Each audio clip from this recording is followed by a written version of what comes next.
بسم الله الرحمن الرحیم. السلام علیکم ورحمۃ الله وبرکاتہ. عزتمند مسلمانانو ورونو او خویندو، امید لرم چې تاسو به روغ جوړ بیئ او خوشحال بیئ. زما د الله رب العزت نه دا دعا ده، دا سوال دی چې تاسو چرته هم یئ، الله رب العزت مو همیشه د پاره روغ جوړ خوشحاله و باد ساته. آمین. عزتمندو، نن د یوې نوې او خاص وظیفې سره زه ستاسو مخکې حاضر یم. نن درته محترمو یوه ډیره خاص او اثر کوونکې وظیفه بیانوم. دا دومره خاص او اثر کوونکې وظیفه ده چې د ستاسو په زندګۍ کې به الله جل شانه برکتونه او رحمتونه را نازل کی. د زندګۍ هر ناممکنه حاجت به مو الله جل شانه پوره کی. هر ناممکنه کار کې به الله جل شانه کامیابی عطا فرمای کی. د زندګۍ نه مشکلات، پریشانی، تکالیف او مصیبتونه به مو الله جل شانه ختم کی. محترمو، دا عظیم الشان وظیفه هم د جمعې په ورځ باندې تاسو نن وکئ، ځکه چې د جمعې ورځې ته روحانه ورځ ویل کیږي. د دې په برکت سره او د الله جل شانه په فضل و کرم سره ستاسو په زندګۍ کې به ډیر عظیم الشان سکون او اطمینان به راولي.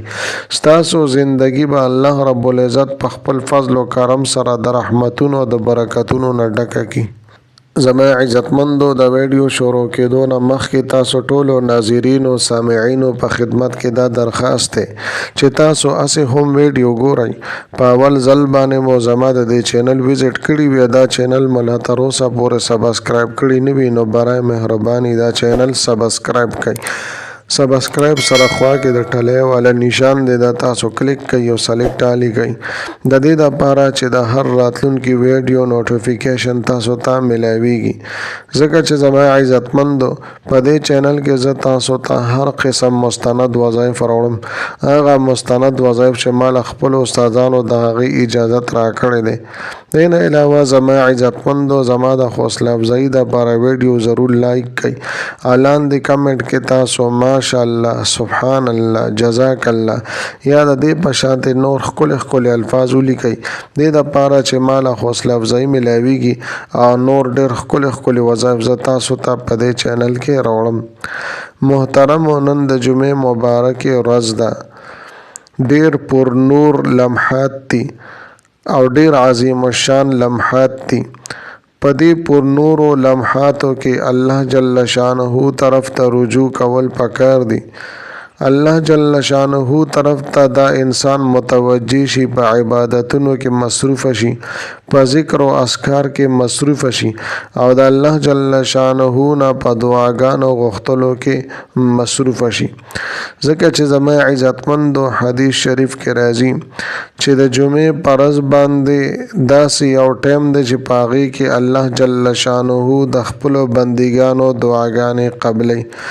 زما عزتمندو، د جمعې ورځې ته حدیثونو شریفونو کې سید الایام ویل کېږي، یعنی د ټولو ورځو سرداره. نو زما عزتمندو، د جمعې مبارکې د ورځې ځان له ډېر لوی فضایل دي او بیا چې ورسره د الله جل شانه د پاک کلام د وظیفه وکړی شي، نو د دې فواید به نور هم سیوا شي.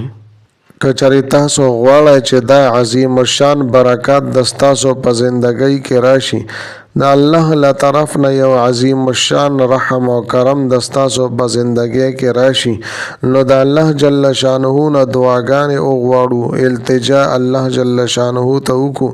دې انسان باندې الله جل شانه خپل رحم بیا کوي، فضل کوي او په مال او دولت کې ورته الله جل شانه برکتونه نازلوي. په زندګۍ کې او په رزق کې ورته برکت اچوي او بې پناه مال او دولت الله جل شانه د انسان ته ورکوي. او چې د کوم انسان د زندګۍ نه او د ژوند نه دا برکات ختم شي، د زندګۍ نه د الله جل شانه رحم و کرم دا ختم شي، په دې انسان باندې الله جل شانه خپل رحم و کرم او فضل نه کوي، نو دې مشکلات او تکالیف او مصیبتونو کې راګیر شي او نور مختلف قسم حالاتو کې دا انسان راګیر شي. نو بیا به زما عزتمندو دا انسان به په دې کې دنیا کې موجود وي، هر څه ورسره ډیر تیر وي خو زړه به په سکون نه وي، هر قسمه پریشانو کې مبتلا وي او ذهني ټینشن او ذهني سکون به دته نه وي، په ډپریشن کې به اخته وي.